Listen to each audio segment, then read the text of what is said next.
Bonjour à tous, soyez les bienvenus dans la maison de Dieu, au sein de l'église Élim. Nous sommes heureux de vous retrouver aujourd'hui pour chanter, louer le Seigneur et encore apprendre plus de lui. Nous lui donnons la première place et demander à notre sœur Sylviane de prier pour notre temps mis à part pour le Seigneur. Amen. Merci Seigneur. Merci Père. Merci Seigneur. Merci de nous avoir confiés dans ta demeure. Alléluia. Seigneur, c'est le salut que tu nous apportes chaque jour dans notre vie, Seigneur. Amen. Il y a des choses qui sont restées alitées ce soir, Merci ce Seigneur matin. pour tout ce que Il y a tu bien nous d'autres encore qui sont fatigués. Il y a d'autres encore qui sont dans le désespoir. Mais toi, c'est toi. Amen Seigneur. La liberté en toi Seigneur. Persévérance, Seigneur. C'est toi qui nous Alléluia. donnes cet attachement à toi, Seigneur. Alléluia. Dans cette Et nous matinée. attachés avec Seigneur, toi. bénis ceux qui sont en route, ceux qui sont sur le trajet, qui viennent dans ta maison, Seigneur. Alléluia. Ceux qui sont devant leur écran pour suivre le culte, Seigneur. Bénis, Alléluia. Seigneur. Merci, pour ce Seigneur. moment, Seigneur. Ouvre notre esprit, Seigneur. Nos pour cœurs, que nous Seigneur. puissions comprendre ce que le prédicateur va nous enseigner encore en cette matinée, Seigneur. Que nos cœurs soient touchés, Seigneur Jésus-Christ. Merci pour ton amour. Merci pour tes bienfaits. Dans le nom de Jésus-Christ, j'ai prié. Amen. Amen. Amen. Gloire et louange à l'agneau, nous allons le célébrer, le chanter avec notre sœur Cathy. Alléluia, ce matin encore nous voulons louer nos seigneurs, adorer de tous nos cœurs. Je vous invite à vous lever tous dans la joie, dans la gloire, parce que nos seigneurs est pas seulement ressuscité, il est monté dans le ciel. Alléluia. Amen. Le Seigneur glorieux, nous allons exalter. Je t'exalte, Seigneur, parmi toutes les nations. Je célébrerai, je chanterai ta gloire. Car ton immense amour s'élève jusqu'aux nues. Ta fidélité jusqu'aux cieux. Seigneur, élève-toi au-dessus des cieux. Que ta gloire remplisse l'univers. Seigneur, élève-toi au-dessus des cieux.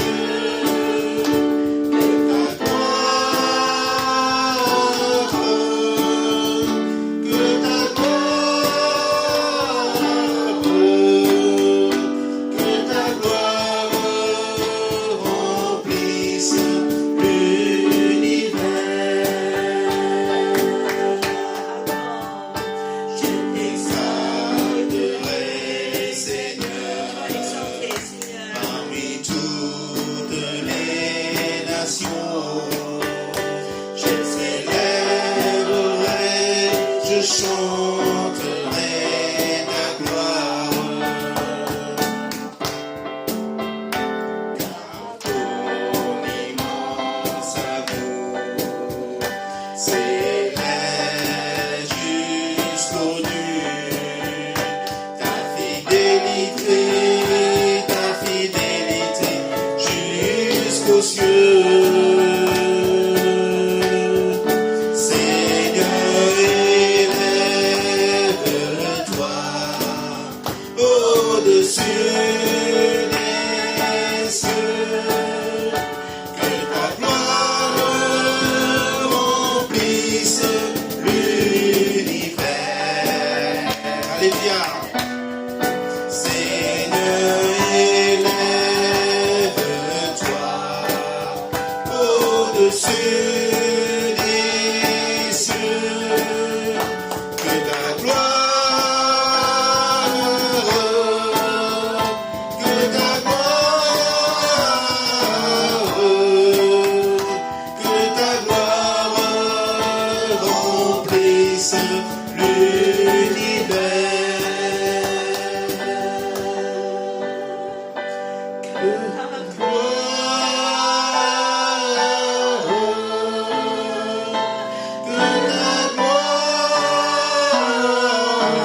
de puissance, au-dessus de tout nom qui puisse être nommé, au-dessus de toute puissance. Oh Seigneur, nous t'adorons ce matin parce que tu es ce Dieu glorieux, glorieux. Nous t'exalterons, Seigneur. Alléluia. Oui, Seigneur. Merci pour ton grand amour qui est énorme, qui est extravagant. Oh Seigneur, qui nous a sauvés, qui nous a libérés. Oh Seigneur, touche encore ce matin par ton amour.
Oh, l'amour renversant et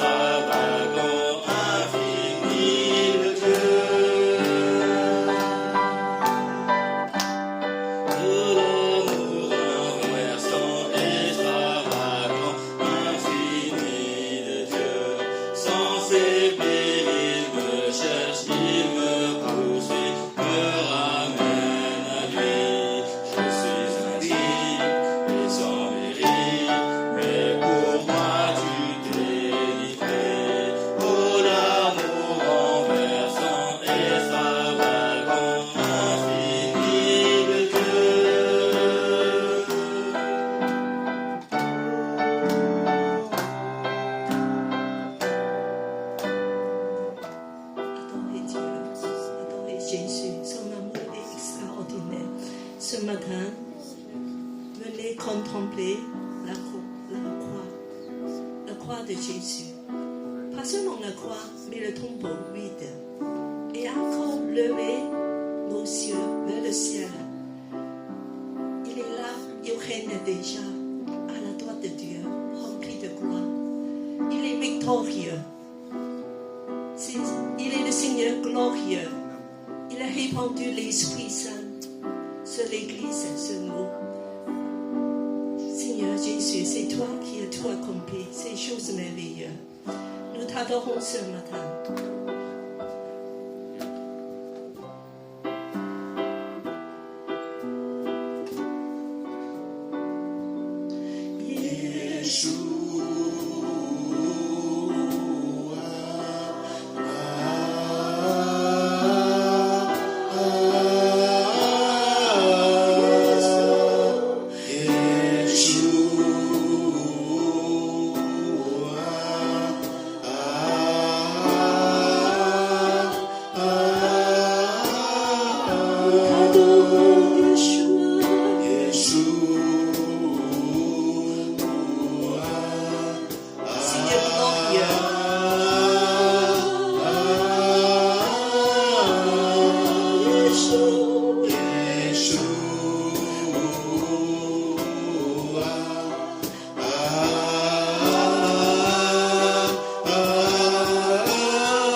Soit le toi, la puissance à toi, soit la gloire pour toujours. Amen. Alléluia, Jésus. Jésus, lève vos voix, lève vos voix. De prier, oui, Seigneur, de glorifier Jésus ce matin. Nous sommes tous là pour glorifier Jésus. Priez, élevez nos voix vers Jésus, dans son trône de gloire, dans son trône de gloire, dans le ciel, à côté de la droite de Dieu. Alléluia. Contemplez Jésus dans la gloire. Et oui, Seigneur, nous te contemplons, nous t'adorons, oui, Seigneur, combien tu es glorieux, combien tu es glorieux, merveilleux, victorieux, victorieux. Oh, oui, Seigneur. Alléluia. Peuple de Dieu, levez vos voix, levez nos voix, de glorifier Jésus dans le lieu céleste. Seigneur, nous t'élevons encore ce matin, Seigneur. À toi soit la gloire, à toi soit l'honneur, à toi soit toute l'adoration, Seigneur. Vraiment, Seigneur, c'est avec cœur reconnaissant que nous présentons devant toi, Seigneur. Tu connais nos faiblesses, Seigneur. Tu connais nos manques, Seigneur. Mais tu nous aimes, Seigneur, d'un amour infini, Seigneur. Vraiment, Seigneur, nous voulons encore te célébrer, t'élever encore ce matin, Seigneur. À toi soit l'honneur, à toi soit la gloire, à toi soit toute chose, Seigneur. Amen, amen. Continuez, continuez de louer le Seigneur. Nos bouches et pour louer le Seigneur. Ouvre nos bouches, levez nos voix.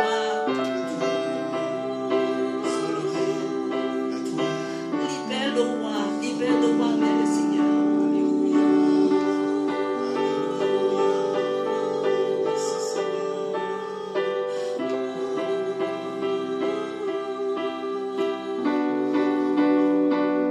Peuple de Dieu, loue le Seigneur.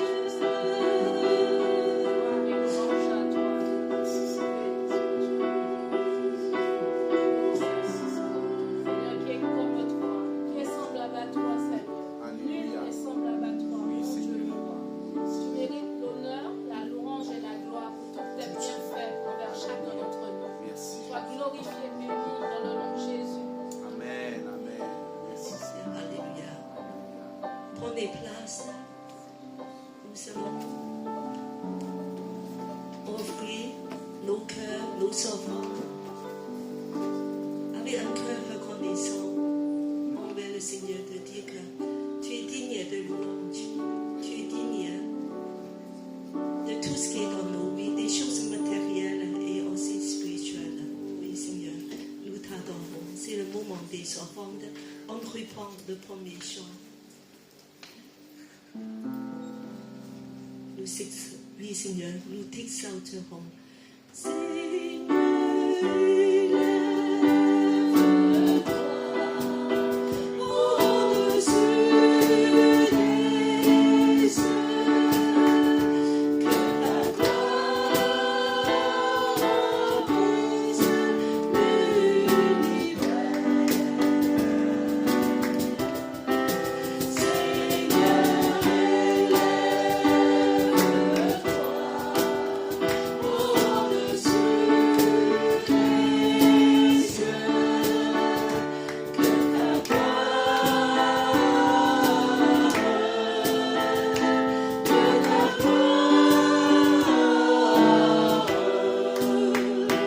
que ta gloire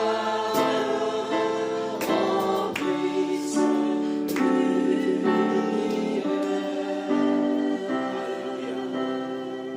l'univers. Peuple de Dieu, applaudis, Seigneur Jésus, tu es élevé comme la gloire. L'agneau de Dieu est élevé comme la gloire. Alléluia, alléluia. Je demande Claudia à prier pour les enfants.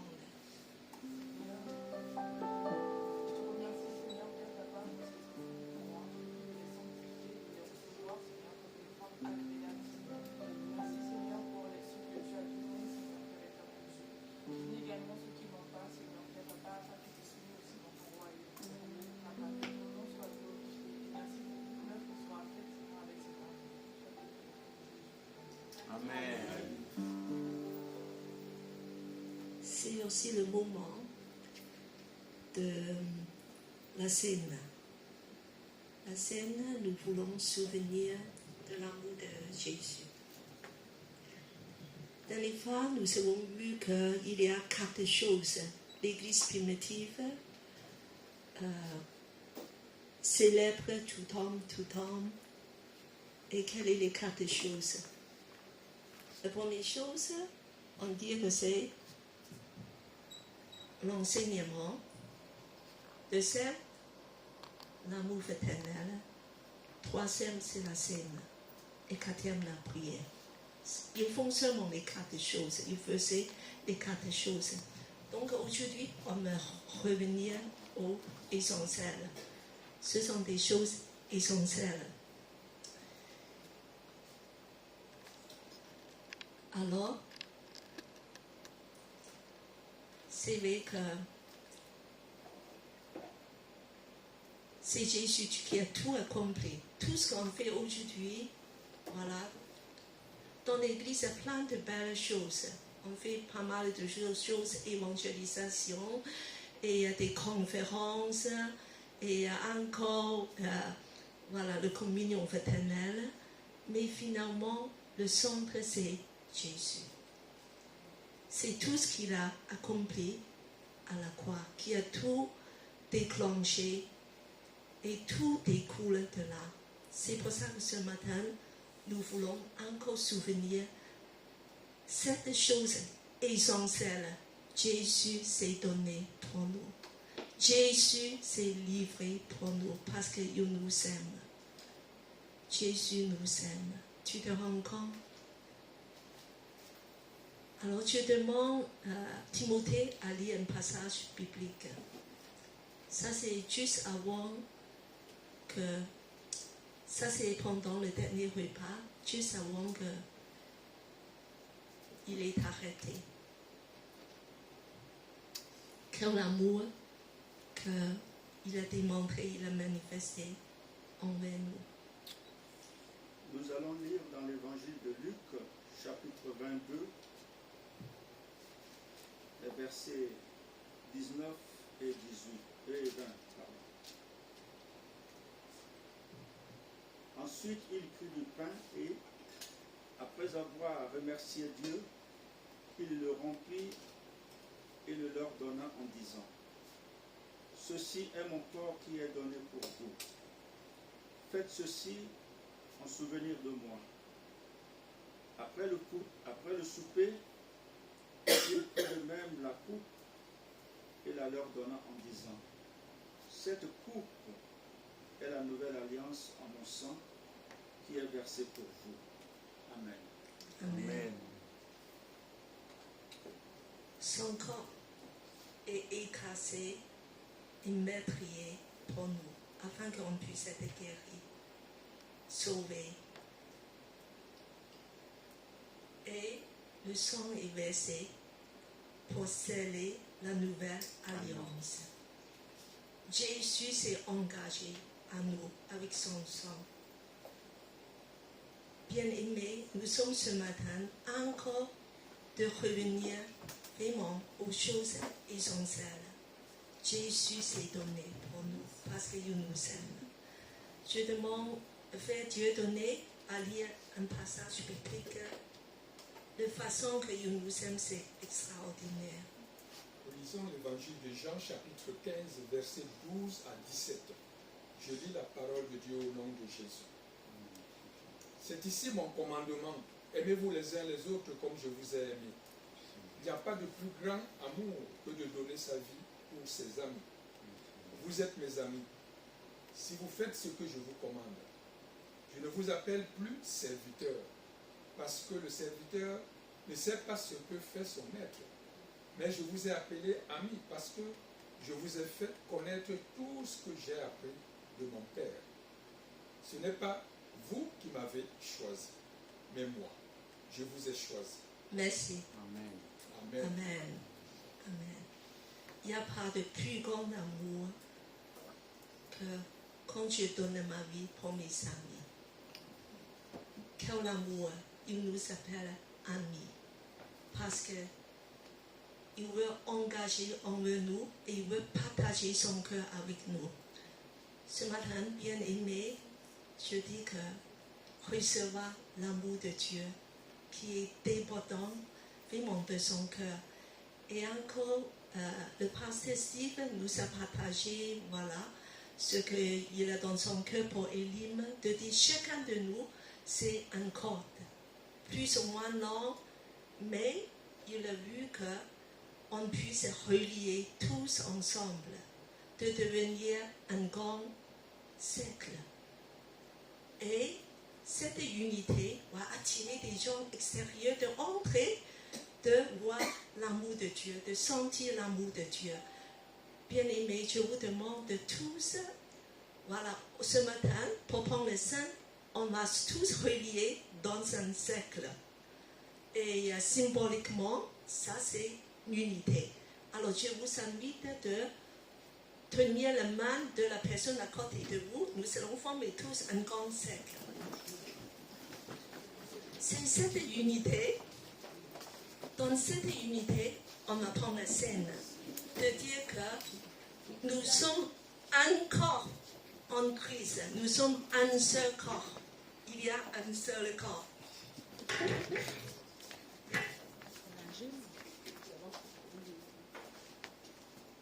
Il arrive, David. Il est pas là. Il y a encore quelqu'un qui est dévissé. Non, Vous c'est bon. connaissez aussi. Tu vois comment c'est beau? Oui. Et si une personne qui entre dedans doit sentir l'amour de Dieu. Parce que Amen. nous Amen. sommes tous unis. Nous sommes tous dans le même corps. Alléluia. Merci Et Seigneur. bien aimé, c'est dans cet amour de Christ que nous voulons prendre le Saint ce matin. Alléluia. Merci Seigneur. Et avant qu'on prenne le Saint, je demande celle, voilà, qu'on veut prier, de dire que, de remercier le Seigneur combien il nous aime. Et libérez vos voix de remercier le Merci Seigneur. Seigneur pour tout ce que tu nous donnes, Seigneur. Seigneur, nous voulons encore élever ton saint nom, Seigneur, pour te remercier, Seigneur, pour toute la grâce que tu nous donnes, Seigneur, et pour toutes les bénédictions que tu nous donnes, Seigneur. Seigneur, c'est avec un cœur reconnaissant que nous présentons devant toi, Seigneur. Tu nous as pas exprimé que nous étions que tes serviteurs. Nous sommes tes amis, Seigneur. Et tu as donné ta vie pour tes amis et pour nous, Seigneur. Seigneur, qui autre que toi aurait pu faire ce sacrifice, Seigneur? Et nous encore te célébrer, Seigneur. Seigneur, vraiment, Seigneur, que tu puisses nous aider, Seigneur, à toucher d'autres personnes, Seigneur. Et à reconnaître, Seigneur, que tu es notre Seigneur et notre Maître, Seigneur. Et que nous voulons te soumettre à toi encore ce matin, Seigneur. Que tu bénisses chacun d'entre nous qui sommes ici, Seigneur, et ceux qui sont en ligne, Seigneur. Vraiment, Seigneur, c'est avec un cœur reconnaissant, Seigneur, que nous te déposons tous nos fardeaux, tous nos pieds à la croix. Tu connais le cœur de chacun d'entre nous, Seigneur. Tu connais nos luttes, Seigneur. Tu connais nos faiblesses, Seigneur. Et vraiment, Seigneur, nous te remettons chaque chose entre tes mains, Seigneur. À toi soit la gloire et l'honneur. Et nous te remercions pour toutes choses que tu vas nous apporter, Seigneur. Et nous te prions, nous te remercions au nom de Seigneur Jésus-Christ. Amen. Amen. Amen. Seigneur, merci pour ta parole, merci pour ton corps qui a été brisé, Seigneur. Parce que par tes mains précieuses, Seigneur, nous avons la vie, Seigneur. Amen. Par tes mains précieuses, Seigneur, nous sommes guéris. Oh Jésus. Merci, Seigneur. Dans son Seigneur, tu nous purifies encore, Seigneur. Alléluia. Merci, Seigneur, d'avoir fait de nous tes enfants, Seigneur. Nous Merci, qui étions Seigneur. loin, Seigneur, tu Oh, nous as Jésus. rapprochés de Alléluia. toi. Et tu nous as sauvés, tu nous as aimés, Seigneur. Merci, pour Seigneur. ton amour, Seigneur. Pour ton Merci encore, Fils. Seigneur, pour nos péchés que tu as pardonnés. Oh, Seigneur, gloire à Seigneur, toi. nous n'étions pas dignes toi de toi, soit mais tu nous as regardés, Oh, Seigneur. d'accord. Pour cela, Seigneur, nous sommes reconnaissants. Nous te disons Envers encore toi, merci, Seigneur. Seigneur. Cœur Merci pour tout ce reconnaissant, que tu as Seigneur. accompli pour nous, Seigneur. Que Merci, toute la Seigneur. gloire et la louange te reviennent au nom de Jésus. Amen. Amen. Alléluia. Merci Seigneur pour cette preuve d'amour, Seigneur, Alléluia, que tu nous merci. donnes en témoignage, Seigneur. Merci de nous montrer, Seigneur, La l'amour foi, peut Seigneur. aller au-delà de tous efforts. Oui, Seigneur. Seigneur, Merci, au-delà de Seigneur. tout sacrifice, un amour immense et infini qui est prêt, Seigneur, à verser son sang rien que pour nous, au Père Tout-Puissant. Alléluia. Seigneur, merci de nous donner cet amour, Seigneur, et de pouvoir aussi le partager avec les autres et être prêt à faire ce sacrifice Oh, ultime, Jésus. Seigneur, pour ton royaume. Pour Alléluia. ta chrétienne, pour tous les chrétiens du monde, Père Tout-Puissant, Oui, et ceux qui Seigneur. ne te connaissent pas, Seigneur. Remplis nos cœurs, Seigneur, de cet amour infini et Remplis-nous de ta Seigneur. Remplis-nous de gloire ton à amour, toi. De Seigneur. déverser sur les autres, Père Oh, éternel, et faire décale preuve, la Seigneur, et marcher dans Pour ce tout ce que tu image nous selon ta foi, Seigneur. Alléluia. Car ce n'est pas nous qui vivons, Seigneur, mais c'est toi qui vis en nous. Amen. Alléluia. Amen. Alléluia. Amen. Gloire à toi. Gloire à toi, Seigneur, il n'y a que toi qui peux unir les gens de différentes nations, Amen. Merci, Seigneur. de différents Saint-Esprit, agis. Oh Jésus. parce que tu nous aimes. Amen. Merci, Seigneur. Seigneur, merci pour ton amour Mm. que tu as montré à la croix. Oh Oh Jésus. Jésus. Merci, Tu as payé à notre place. Alors que nous étions des bandits, nous étions des voleurs, Oui, des Seigneur. malfaiteurs, Mm. Oui, Seigneur. tu es mort pour nous. Oh, Amen. Mon Dieu, quelle grâce. Seigneur, ton amour dépasse toute chose. Oui, oh Seigneur. Dieu. Et tu nous dis que nous aimons les uns Extravagant, les Seigneur. autres. Renversant, Seigneur. Seigneur, Oh, apprends-nous à Seigneur. aimer Merci, comme Seigneur. tu nous as Merci aimés. Jésus. Alléluia. Amen. Amen. Amen. Amen. Amen. Amen. Merci Jésus. Alléluia. Merci, Seigneur. Gloire à Seigneur, Dieu. je vais passer le Seigneur à tous. On a continué.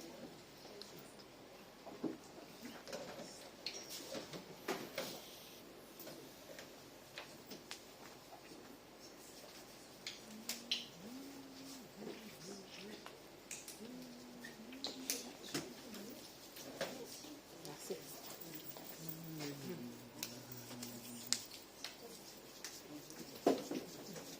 Le sang de Jésus nous purifie aussi.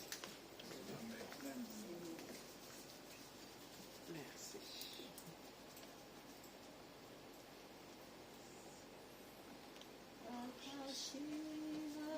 Croix pour moi, attaché à la croix pour moi. Il a pris mon péché, il m'a délivré. Attaché à la croix pour moi. On prend. Attaché à la croix pour moi. Attaché à la croix pour moi. Il a pris mon péché, il m'a délivré. Attaché à la croix pour moi. Avant ton scène, je te donne un petit silence que tu parles Dieu. S'il y a quelque chose, tu veux dire que Seigneur, je veux m'engager à toi. Pardonne mes péchés, mes manquements, mais je veux m'engager. Je veux vivre pour toi. C'est Dieu, moi qui vis. Saint-Esprit, agis, Seigneur. Agis dans notre monde, Seigneur. Ce moment, c'est toi avec Dieu. Merci, C'est Seigneur. alliance, c'est une alliance que tu fais avec Dieu. Et c'est toi. On va passer un tout petit moment de silence que tu vas parler avec Dieu. Parle chacun dans nos cœurs, Seigneur, Seigneur, Seigneur. Je nous sens de Seigneur. Merci encore, Seigneur, pour le sacrifice. Merci, merci. Nous te remercions, nous te louons pour tout ce que tu nous fais. Merci, Jésus. De nous examiner nous-mêmes et de s'engager à Dieu.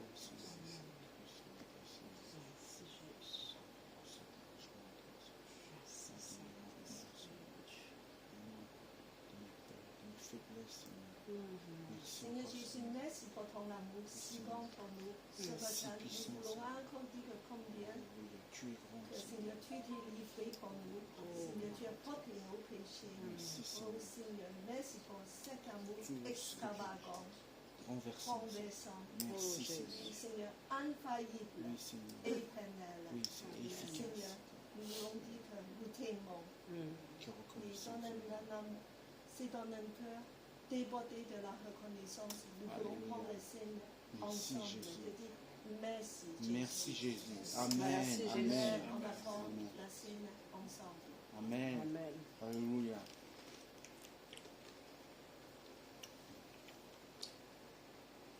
Amen. Nous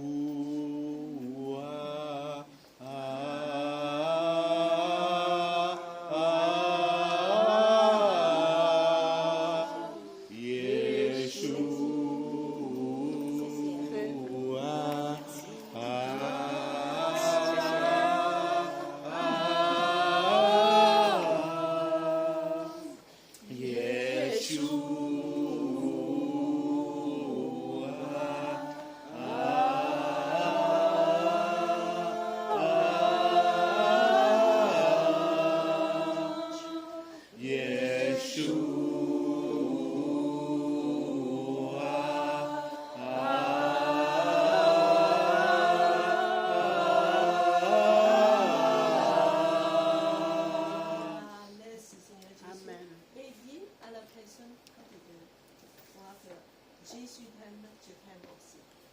Jésus t'aime, je t'aime aussi, mon frère. Jésus t'aime et je t'aime aussi, ma soeur. Je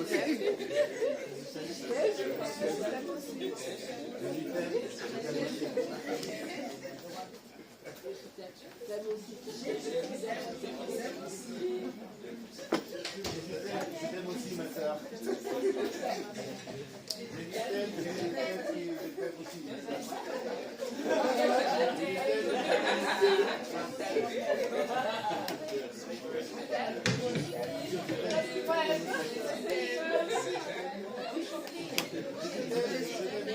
On soit témoigné de joie et l'amour de l'union fraternelle. C'est la famille de Dieu, voilà. Qu'on puisse aimer ardemment. Oui, alléluia, alléluia. Beaucoup de joie. Oui, Seigneur, alléluia. Nous sommes d'un même corps. Oui. Jésus t'aime et je t'aime aussi, mon frère.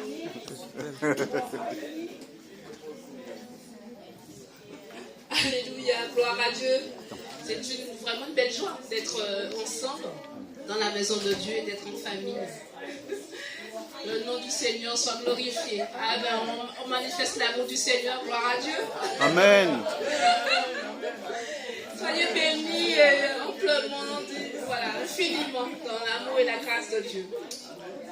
Et, on trouve une fois de plus que notre église est libre, c'est une église des nations, comme vous voyez, d'origines différentes, mais nous sommes tous unis dans le nom de Jésus, parce que notre objectif, c'est d'aimer Dieu, d'aimer la famille de Dieu, de servir les autres. Amen. Voilà. Merci, vous pouvez vous asseoir, oui. Alors, mercredi, nous sommes premier dimanche du mois, premier mercredi du mois. Ce mercredi, nous aurons la réunion de prière ici, à Campo Formio, dès 19h. Et il n'y aura pas de réunion le vendredi, puisque mercredi soir, nous sommes ici, à l'église. Donc, c'est une rencontre inter-église. Donc, pensez bien. Ce mercredi soir, réunion de prière à Campo Formio avec les églises, les différentes églises de Paris. Et nous n'aurons pas de réunion ni en Zoom, ni en présentiel vendredi.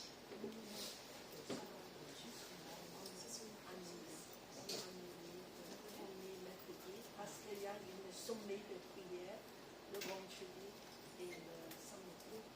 Ah, donc je rectifie, on revient, parce que je n'avais pas d'information. Donc ce mercredi, il n'y aura pas de réunion de prière à Campo Formio, à l'église. Donc on se retrouve ici à Campo Formio vendredi. Voilà. Bon, je laisse ici Katia. C'est vrai que quand j'avais eu 3 jours de congrès, j'étais un peu débordée. J'ai oublié de vous dire que, en fait, dans les semaines qui viennent, le vendredi et le samedi, il y a une sommet de prière pendant 2 jours. C'est toutes les églises de Paris réunies ensemble de prier. C'est une fois par an. Donc c'est pour ça que d'habitude, le premier mercredi, nous avons une union d'une prière inter-église. C'est annulé. Et je pense qu'on va maintenir l'église réunion de prière Elim. Oui, voilà. Donc on va continuer. Mais pour ceux qui veulent aller dans cette réunion de sommet de prière, c'est en épicentre. C'est le vendredi matin à partir de 9h jusqu'à 18h. Tous les jours pendant 2 jours. Voilà. Je vais vous donner des informations dans le réseau de l'église. Comme ça, voilà, vous pouvez. C'est pas loin d'ici. Et il y a toutes les églises, il y a du monde qui vont être là. Donc c'est aussi bien de rencontrer des frères et des sœurs dans des différentes églises. Et le parcours de disciples, après le culte, il y a le parcours de disciples. Aujourd'hui, on va continuer. Voilà, le deuxième moitié de chapitre 4. Et bien qu'aujourd'hui, on a peut-être prévu une sortie pour premier dimanche, musée, ça veut dire des activités différentes, une sortie en famille pour des choses peut-être un peu différentes, culturelles. Et je voulais juste savoir qui veut participer. Alors, vous pouvez lever vos mains. Voilà, il y a Timothée, je crois, il y a Merveille qui m'a dit qu'elle va venir aussi, mais comme elle n'est pas là, alors il y a aussi, on va discuter ça, voilà, comment on va s'organiser ça. Il y a aussi Lucky, voilà, je sais que c'était pas vraiment prévu, donc on n'est pas préparé, mais on peut penser des sorties en famille le premier dimanche. Il y a beaucoup de musées, des parcs, des choses gratuites, ouvertes. C'est aussi bien de sortir ensemble, de passer du temps convivial ensemble, comme famille. Voilà, voilà. Et aujourd'hui, nous avons beaucoup de joie d'avoir Eric et aussi Jean-Pierre parmi nous. Donc, nous voulons les souhaiter le bienvenu. Souhaitons les bienvenus. Voilà, je crois que je les laisse de parler d'eux-mêmes. Eric et Jean-Pierre. Il y a une annonce à faire. Bon, c'est Jean-Pierre qui va le faire. Donc pour ceux qui ne savent pas, Pasteur Rick a ouvert un centre de formation il y a 2 ans, Psalm Collège, dont Patricia et moi-même on participe. Et là on arrive dans la période des inscriptions pour la nouvelle année, donc nouvelle année 2025-2026. Donc l'idée c'était de vous présenter un peu la formation et si vous êtes intéressé, de garder votre contact justement pour qu'on puisse vous donner toutes les formalités d'inscription. Donc petite présentation de Psalm Collège, si on descend un peu, on arrive à la partie programme où on a 3 piliers de la formation. Premier pilier c'est la théologie. Donc la première année on a fait le Nouveau Testament. Cette année on a fait la première année on a fait l'Ancien Testament. Cette année on a fait le Nouveau Testament. L'année prochaine on fera les livres de la sagesse, donc Psaumes, Proverbes, Ecclésiastes, etc. Et donc c'est le premier bloc, l'un des premiers piliers de la formation. Deuxième pilier c'est le ministère interculturel, où là on a différents ministères, pasteurs ou responsables d'œuvre qui viennent présenter ce qu'eux ils font. Et il y a cette dimension d'interculturalité où il y a un partage de différentes cultures. Ça peut être de toutes origines, différentes cultures, différentes ethnies, etc. Donc il y a un vrai partage, on essaie d'avoir un vrai partage et d'apprendre à vivre cette interculturalité. Et enfin on a la partie louange et art, où les samedis on a aussi également des temps de masterclass, où il y a différents intervenants qui viennent faire des masterclass liés au sujet de la louange et des arts. Donc louange, côté louange, musique, mais aussi art dans son côté plus global, avec la danse ou la peinture, etc. Vraiment l'art au service du Seigneur aussi. Voilà, donc la formation elle se déroule tout au long de l'année, un samedi par mois et un mardi par semaine. La semaine où il y a le samedi, il n'y a pas le mardi. Donc ça fait un jour par mois où il y a la formation.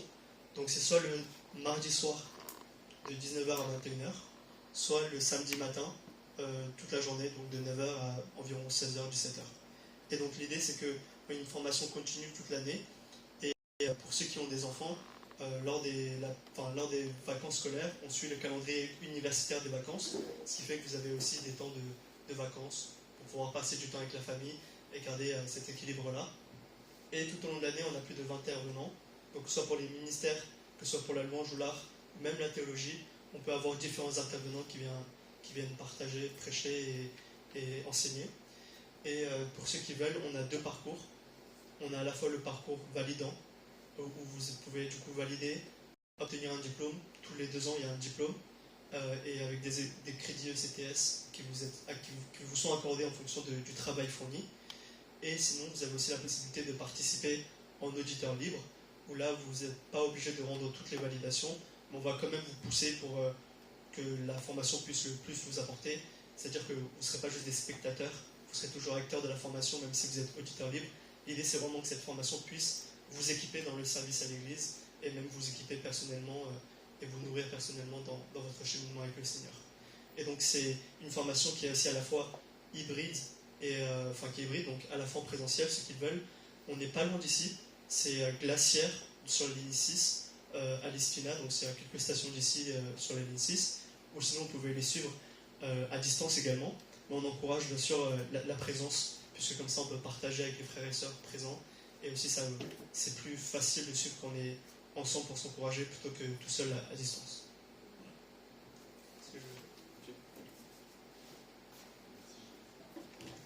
JP, il présente bien. Il présente mieux que moi. Il m'a donné envie de m'inscrire. Inscris-toi là. Ok, merci. Je vais me mettre à un endroit où j'ai pas le projecteur parce que c'est un peu fort. Là, c'est bon. Il y a une autre chose, si c'est possible. Ah, fais attention au câble. Il a abîmé ce câble. C'est juste, si tu peux aller sur la page événements, je vais être beaucoup plus court. Et peut-être Patricia vous le rappellera, parce qu'on a des flyers que Marina nous a préparés. C'est la page concert. Tu peux aller sur la page, c'est juste pour ça, vous inviter, pour ceux qui souhaitent.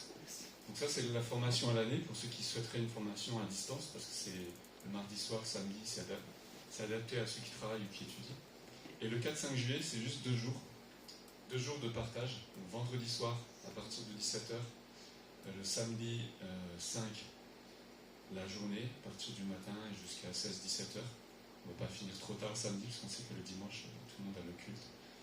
Et donc, ces 2 jours de rencontre, il y aura plusieurs églises. Il y aura une chorale de Côte d'Ivoire qui, normalement, devrait participer. Il m'avait dit oui, donc je vais confirmer avec lui. Il y aura un groupe de chez eux qui vont venir. Il y aura une église chinoise qui va faire une chorégraphie de la danse. Il y aura un pasteur qui est missionnaire de Corée. Il est venu en France exprès pour étudier le cours Florent. Le cours Florent, c'est l'école de théâtre la plus dure en France. Et il fait du théâtre pour témoigner l'évangile. Et il y aura aussi des gens qui vont présenter différents chants, différentes cultures, une église des Caraïbes, des églises de différents trucs, des églises françaises aussi. Et donc, ceux qui le souhaitent peuvent proposer aussi un chant ou quelque chose. Ou alors, vous pouvez juste venir et assister. Voilà. Donc, je vous laisse regarder ça. 2 jours de partage dans l'unité du corps de Christ. Ça va très bien avec ce qu'on a fait tout à l'heure, le cercle. Moi, ça m'a touché parce que le cœur dans mon ministère, dans le PSAT, c'est cette relation entre les cultures. Pas seulement dans le discours, mais vraiment de le vivre fraternellement. De le vivre vraiment fraternellement en tant que corps de Christ. Et donc, c'est vrai que ça fait bien écho à la vision de Éline. Bon, voilà, j'étais aussi à Éline il y a 15 ans en arrière, ça remonte.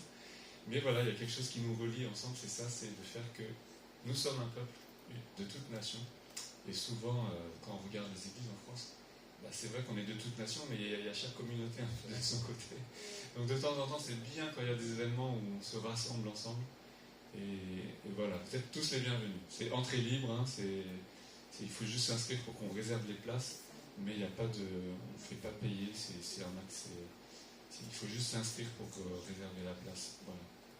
Vous êtes tous les bienvenus.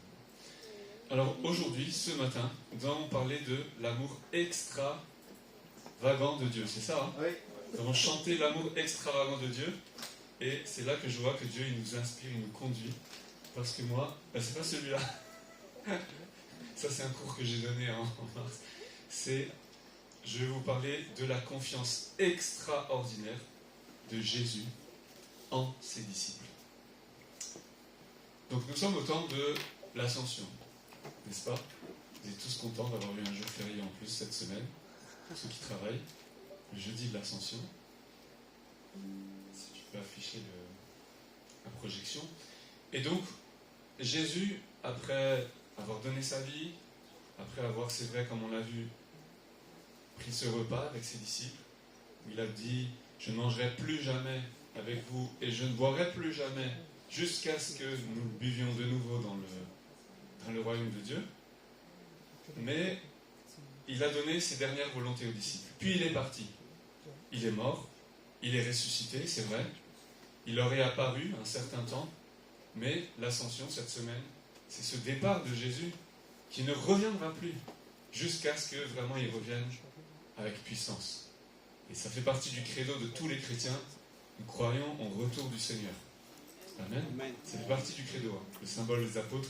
Tous les chrétiens croient ça. Évangéliques, protestants, catholiques, orthodoxes. En tout cas, tous les chrétiens, vraiment chrétiens, qui reconnaissent la Trinité, le Père, le Fils, le Saint-Esprit, la communion de l'Église universelle, tous ceux qui sont rachetés par le Christ, tous croient dans ce retour du Seigneur. Mais, le jour de l'Ascension, même les 12 qui avaient marché avec Jésus ne le reverront plus jamais de leurs yeux, jusqu'à ce qu'ils meurent pour aller auprès du Seigneur, ou jusqu'à ce que Jésus revienne. Ils ne vont plus le voir, ne pourront plus parler avec lui, ne pourront plus manger à table avec lui, ne pourront plus recevoir ses enseignements. Et donc, c'est là où nous allons lire quelques extraits qui nous rappellent qu'est-ce que Jésus a confié à ses disciples. Va-t-il aller trop loin là, Philippe? Encore le titre, pardon. Excuse-moi. Voilà, la confiance extraordinaire de Jésus. Et donc, comme vous avez chanté l'amour extravagant de Jésus, je ne savais pas. Et là, je vais vous parler de l'amour extraordinaire, la confiance extraordinaire de Jésus. On peut dire que notre Dieu, notre Seigneur, c'est un Seigneur extra. Alors, pas le sens qu'on utilise dans la vie courante, extra, que oui, cool, c'est extra, vous voyez. Extra dans le sens, vous voyez, qui est hors de l'ordinaire, qui nous sort de notre zone de confort. Parce qu'il y a dedans, comme quand on dit que quelqu'un est introverti, il y a le in, introverti, voilà, il se retient. Quelqu'un qui est extraverti, c'est quelqu'un qui va vers les autres, des fois trop même. Vous voyez, il vous parle et il se colle à vous comme ça. Il dit, merci mon frère, merci ma soeur. Je t'aime, mais on n'est pas obligé de s'y coller. Et donc ça dépend des personnalités. Il y a des personnes qui sont introverties, des personnes qui sont extraverties. Dieu extra dans le sens qu'il nous sort. Il nous sort de notre propre zone de confort. Il nous pousse à aller plus loin. Et Jésus n'a pas arrêté de pousser ses disciples pour aller plus loin. Alors je dis la confiance extraordinaire de Jésus en ses disciples parce que nous allons voir que les disciples n'étaient pas toujours autant dignes de confiance que ça. Vous voyez ? C'est vraiment Dieu qui fait cette confiance. Et donc le message que je vous adressais aujourd'hui en pensant à l'hymne, je priais pour préparer le message. Voilà, c'est le temps de l'ascension. Donc j'aime bien aligner les messages aussi avec l'année chrétienne, pour rappeler les événements importants de l'œuvre du salut de Dieu pour nous. Mais j'ai prié, je veux que les frères et sœurs des lignes, que vous sachiez que le Seigneur, il a une grande confiance en nous. Il a une grande confiance en vous. Il a une grande confiance dans ce qu'il peut nous confier, dans ce qu'il peut te confier à toi. Et nous allons le voir dans la vie des disciples. Donc je vais inviter JP à nous lire le premier passage. JP, il fait le stage, alors il faut le... Et après, Patricia, tu peux venir parce qu'il y aura un deuxième texte. Ah, d'accord, ok, ouais, vous pouvez prendre. Sur Matthieu. Premier texte, nous allons lire tous ces passages qui montrent le départ de Jésus. Si vous voulez. Le départ de Jésus qui confie un mot d'ordre, une mission à ses disciples. Matthieu 28, à partir du verset 16. Les 11 disciples allèrent en Galilée, sur la montagne que Jésus leur avait désignée. Quand ils le virent, ils se prosternèrent devant lui, mais quelques-uns eurent des doutes. Jésus, s'étant rapproché, leur parla ainsi. « Tout pouvoir m'a été donné dans le ciel et sur la terre. Allez, faites de toutes les nations des disciples, les baptisant au nom du Père, du Fils et du Saint-Esprit, et enseignez-leur à observer tout ce que je vous ai prescrit. Et voici, je suis avec vous tous les jours jusqu'à la fin du monde. Amen. Donc, dans ce premier passage, on voit que Jésus va partir. Déjà, chaque évangile se termine d'une manière différente. Mais donc, je vais juste relever quelques détails. Matthieu nous présente Jésus qui est sur une montagne. Donc, c'est ce côté où, voilà, il va partir un peu comme, vous voyez, Moïse qui a présenté la terre promise. Puis on voit que Dieu l'a pris sur la montagne. Il a dit, c'est vous qui allez rentrer. Mais Moïse a été repris par Dieu. Vous voyez, c'est symbolique. Et donc, Jésus est présenté de cette manière. Il annonce le royaume de Dieu et le champ missionnaire à accomplir, mais lui va être retiré par Dieu. C'est symbolique parce que dans Matthieu, il y a beaucoup de montagnes. Par exemple, on parle du sermon sur la montagne, qui est présenté un peu comme Moïse qui a donné la loi au peuple d'Israël. Jésus a donné la nouvelle loi du royaume de Dieu. Vous voyez, donc l'évangile se termine sur ça. Et quand il le vit, il se prosterne devant lui. Ça, c'est extraordinaire aussi. Parce que ce Jésus qui faisait des miracles, des signes, qui annonçait l'évangile, la bonne nouvelle, qui reprenait des fois les disciples, qui reprenait aussi les scribes et les pharisiens, il créait l'opposition. Tout le monde se demandait, mais qui est ce Jésus? Même les disciples, ils avaient des doutes. Ils attendaient un Messie, un Seigneur qui allait conquérir la terre promise, reconquérir la terre promise. Mais il est mort à la croix. Ils l'ont choqué.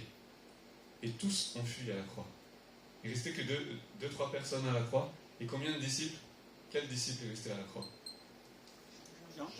Jean. C'est le seul. Avec les femmes. Les femmes dans les évangiles sont fortes. C'est de bons exemples. Tous les disciples ont fui. Il ne restait plus que Jean. Mais, à ce moment-là, on voit que les disciples se prosternent devant Jésus. On ne peut pas se prosterner devant un homme. Surtout pour un juif qui confesse Dieu. Le Deutéronome 6, pour un juif, c'est la prière, c'est comme pour nous le Notre Père. Écoute Israël, le Seigneur, l'Éternel est un. Il y a un seul Dieu. Et après, tu aimeras le Seigneur, ton Dieu, de tout ton cœur, toute ton âme, toute ta force. Mais le Seigneur, l'Éternel est un. C'est seulement lui que tu adoreras. Donc, pour que les disciples se prosternent, c'est qu'ils ont vraiment reconnu que Jésus, il est Christ. Oui, il est un envoyé de Dieu.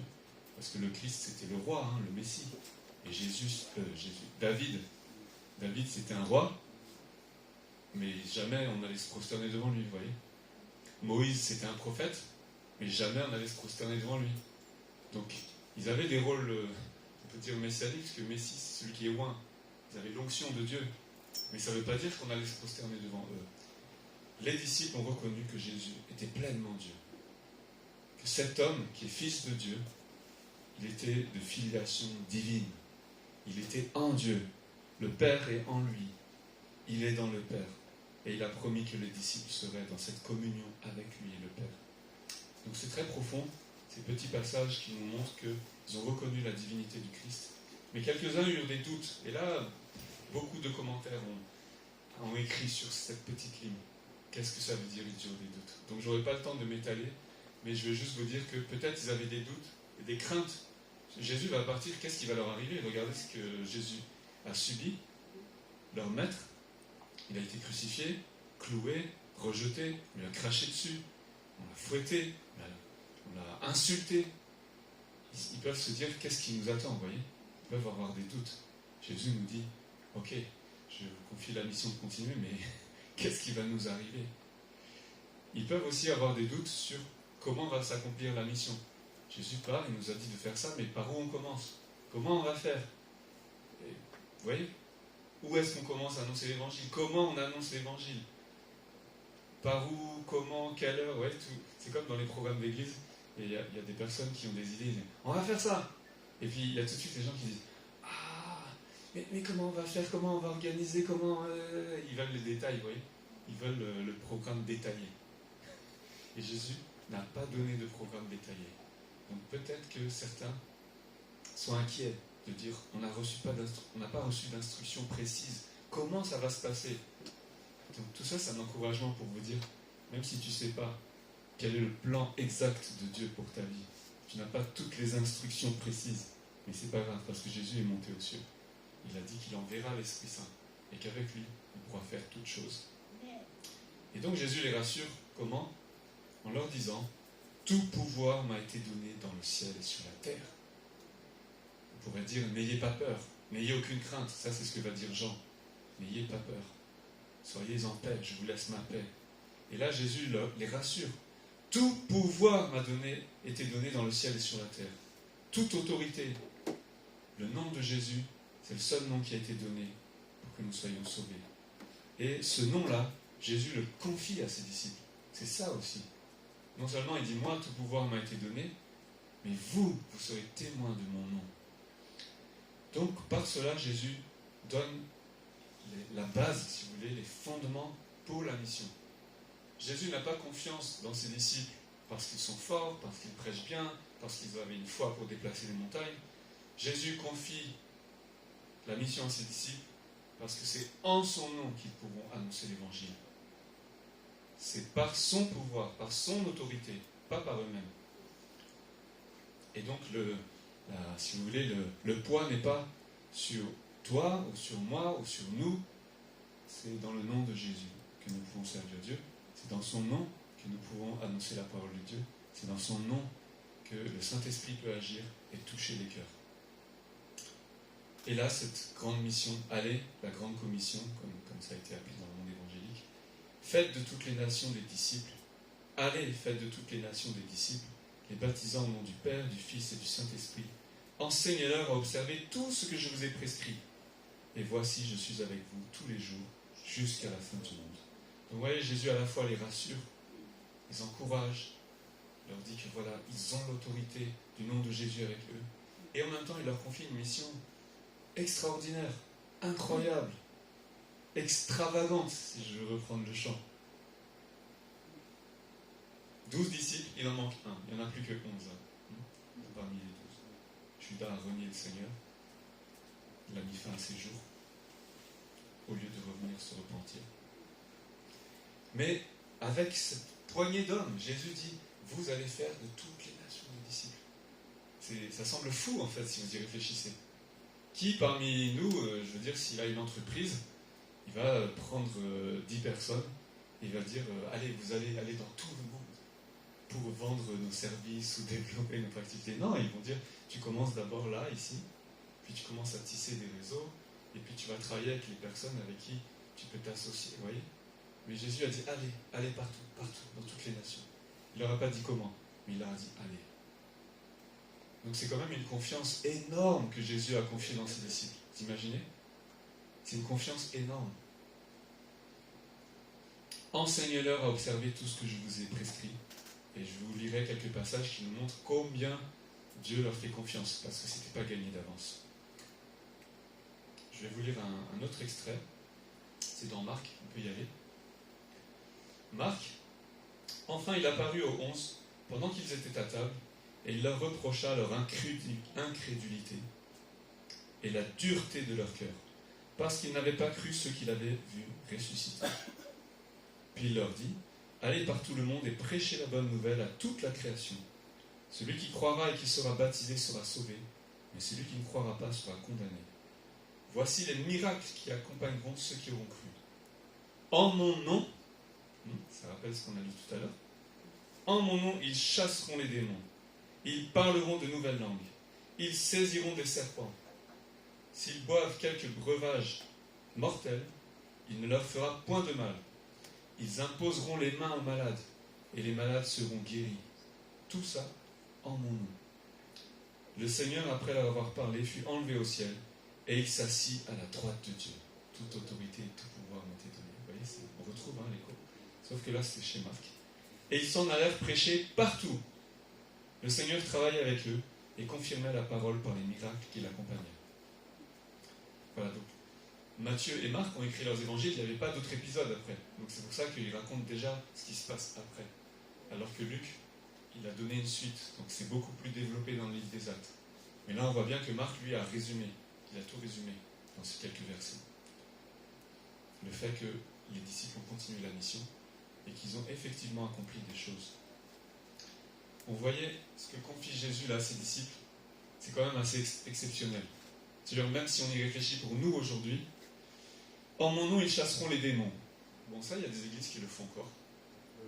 moi, quand je me suis converti, la première fois où je suis allé dans une église, c'était une église fondée par un pasteur congolais dans ma ville.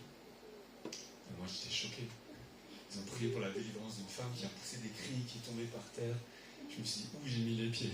Mais c'est pour dire qu'il y a encore des églises qui le font. Ils parleront de nouvelles langues. Bon, il y a des églises qui le font. Mais on peut penser aussi des fois les langues, il faut... Dans le Nouveau Testament, c'était des langues que les gens comprenaient, hein, c'était des langues vivantes qui étaient traduites. Donc il y avait toujours l'interprétation pour que les gens comprennent. Ils saisiront des serpents. Ça, par contre, j'en ai pas vu beaucoup.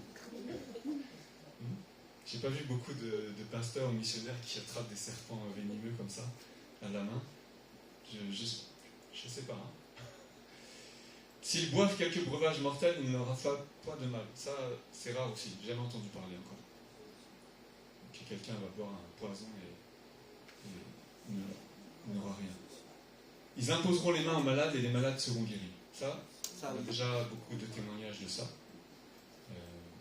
J'ai parlé à Cathy, voilà que la semaine prochaine on va recevoir le pasteur Laszlo, qui est déjà venu à Elim il y a 15 ans en arrière. Mais voilà, c'est mon mentor, je peux dire, hein, pas un de mes mentors, c'est mon principal mentor depuis plus de 25 ans. Il m'a suivi dans tout mon parcours de foi. Et lui, il a été évangélisé dans plus de 42 pays.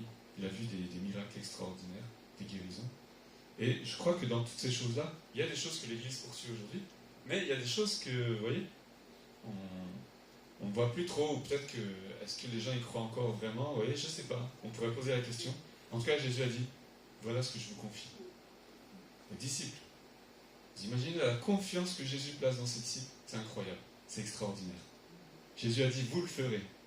Il n'a pas dit, si vous êtes fort, si vous avez vraiment de la foi, si vous prêchez bien, si vous priez beaucoup. Non, il a dit, vous le ferez en mon nom. Pour tous. C'est extraordinaire. Donc maintenant, la balle est dans notre camp, entre guillemets. Alors, bien sûr, il avait confié ça à ses apôtres en premier. Hein. Il faut situer dans le contexte. Jésus a donné ça à ses apôtres. Mais, il a dit ça à ses disciples. Donc, nous pouvons recevoir aussi que Dieu nous fait confiance pour continuer sa mission. Je vais appeler Patricia pour le suivant, comme il y a beaucoup de passages. On va lire maintenant la fin de Luc. Luc, chapitre 24, versets 46 à 53. Et ils leur dirent, ainsi il est écrit que le Christ souffrirait et qu'il ressusciterait des morts le troisième jour, et que la repentance et le pardon des péchés seraient prêchés en son nom à toutes les nations, à commencer par Jérusalem. Vous êtes témoins de ces choses. Et voici, j'enverrai sur vous ce que mon Père a promis. Mais vous, restez dans la ville jusqu'à ce que vous soyez revêtus de la puissance d'en haut. Il les conduisit jusque vers Béthanie. Ayant levé les mains, il les bénit. Pendant qu'il les bénissait, il se sépara d'eux et fut enlevé au ciel. Pour eux, après l'avoir adoré, ils retournèrent à Jérusalem avec une grande joie. Et ils étaient continuellement dans le temple, louant et bénissant Dieu. Amen. Amen. Donc là, c'est là qu'on voit les différences d'accent entre les évangiles. Vous voyez, Luc, lui, dit que là, ils n'ont plus la peur. Ils ont adoré Jésus, le même épisode que Matthieu. Mais il dit, ils étaient dans la joie, ils louaient tout le temps Dieu. Vous voyez, ils sont encouragés, ils sont dans la confiance. Parce que Jésus leur a donné un vrai encouragement. Et donc, Jésus leur annonce qu'ils ne vont pas seulement, comme dans Matthieu, baptiser, faire des disciples. Ils disent, vous allez annoncer la repentance, le pardon des péchés, qui seront prêchés en son nom à toutes les nations. Alors, pourquoi j'insiste sur ça? C'est parce que dans le livre des Actes, quand on lit le récit, quand le Saint-Esprit survient, Pierre va prêcher, mais ce qui va se passer, c'est que les gens vont être secoués par son message, vous voyez. On dit qu'ils ont le cœur transpercé, et ils disent, qu'est-ce qu'on doit faire? Et c'est là où Pierre leur dit, repentez-vous. Ça veut dire qu'il faut la puissance de l'Esprit pour que les gens se repentent. On ne peut pas le faire. Soit si toi tu forces quelqu'un à se repentir, tu lui dis, mets-toi à genoux, repens-toi. Le lendemain, il va aller porter plainte à la police. Il dit, il m'a manipulé, il m'a forcé à faire ça. Mais si c'est le Saint-Esprit qui l'a agi, sa vie va être transformée. Et il va vraiment, vous voyez, changer de comportement, changer de vie. Ça, c'est la différence entre l'action de l'homme et l'action de Dieu. Et donc, pour prêcher la repentance et le pardon, il n'y a que Dieu qui peut le faire. Vous voyez, donc, ce que Jésus confie là à ses disciples, quand il dit qu'ils vont prêcher son nom à toutes les nations, il dit le pardon et la repentance seront prêchés en son nom. Ça montre qu'ils seront envoyés avec la puissance de l'Esprit. Et on voit la différence parce que même Jésus, pendant son ministère terrestre, il a prêché la repentance. Il a prêché que le royaume de Dieu était proche. Mais combien se sont repentis pour suivre Jésus jusqu'à la croix? Vous voyez? On a dit qu'il ne restait plus que Jean et les femmes. Même ses disciples ont fui. Pourquoi? Parce qu'on nous dit que le Saint-Esprit n'était pas encore répandu. C'est quand le Saint-Esprit va être répandu que Pierre, par la puissance de l'Esprit, il va pouvoir percer les cœurs. C'est pas lui, c'est le Saint-Esprit, par la parole de Dieu, pour que les cœurs se repentent vraiment et qu'ils reviennent vers Dieu. Et ça, c'est extraordinaire. Pourquoi? Parce que même Jésus, pendant son ministère, n'a pas pu aller jusque-là. Ce n'était pas encore le temps. Il fallait d'abord qu'il meure, qu'il donne sa vie pour nous, et que le Saint-Esprit soit envoyé. Et maintenant, c'est seulement par la puissance du Saint-Esprit que Jésus lui-même, avec autorité, avec le pouvoir qui lui a été donné, le Saint-Esprit va accomplir tout ce que Jésus a commencé pendant son ministère terrestre. Et donc, c'est les disciples qui vont achever la mission de Jésus. C'est ça qui est incroyable. C'est les disciples qui vont achever la mission de Jésus. Je ne sais pas si vous vous rendez compte. C'est extraordinaire. Moi, je dis ça parce que, par exemple, si on vient dans nos églises, après il manque Jean, je vais lire le dernier Jean, mais si on lit, par exemple, si on compare à nos contextes dans nos églises, quand on veut former quelqu'un, ok, on le prend, vous pouvez aussi vous inscrire si vous voulez à une formation, mais on va dire, ok, pendant 1 an, 2 ans, 3 ans, voire plus, on va former la personne. Moi, je sais qu'à l'époque, quand Elim était dans les assemblées de Dieu, là, on avait discuté de ça avec le pasteur, et il me disait que le processus, il prend 10 ans. 10 ans d'apprentissage. C'est long, hein? C'est presque comme chez les catholiques. Les catholiques font 7 ans de séminaire, et après, ils sont envoyés. Alors, il y a des églises où c'est beaucoup plus court. Ça peut être 2 ans, plus d'expérience pratique sur le terrain. Et après, si l'église est confiante, ils vont établir. Ça vraiment dépend de toutes les familles d'églises. Il y en a qui exigent des masters et tout. Mais souvent, dans les églises, ce qu'on observe, c'est qu'on met du temps à faire confiance. Vous voyez, on va tester la personne. Est-ce que vraiment elle est bien comme on veut? Est-ce qu'elle dit bien comme on veut? Est-ce qu'elle prie bien comme on veut? Est-ce qu'elle range les chaises et les tables comme on veut? Est-ce qu'elle dit bonjour comme on veut? On va tout vérifier, vous voyez, jusqu'au bout. Et après seulement, on va dire, ok, on peut lui faire confiance. Jésus, je vais vous montrer tout à l'heure, il a fait confiance à ses disciples, alors que dans leur parcours, on ne voyait même pas encore les fruits de tout ça. Des fois, oui, mais beaucoup de fois, non. Et c'est là où on voit la confiance extraordinaire de Dieu. Dieu a misé sur ses disciples. Dieu a misé sur nous. Dieu a misé sur toi et moi pour continuer la mission. Et il a dit que celui qui croit, non seulement il va faire les œuvres de Jésus, ils ont accompli des miracles, des signes, ils ont chassé des démons, mais de plus grandes encore. Et je pense que le livre des Actes nous montre que Pierre, ce qu'il a accompli, Jésus n'avait pas pu le faire en son temps. Que des gens se convertissent et que vraiment ils demeurent dans la foi.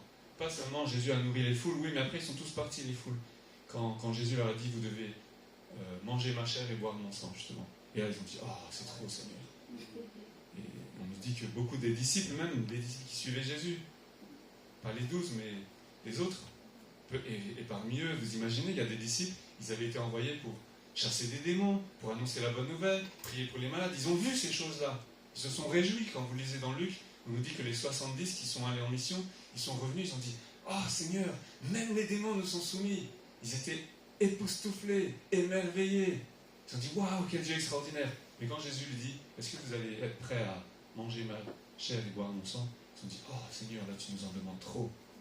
Et on nous dit que parmi ces disciples, beaucoup commencèrent à partir. Même ceux qui ont fait les miracles et les signes. Vous imaginez? Et après Jésus se tourne vers les 12 et dit, et vous voulez partir aussi? Et c'est là, qu'est-ce que Pierre dit? Tu as une parole de la vie éternelle. À qui irions-nous?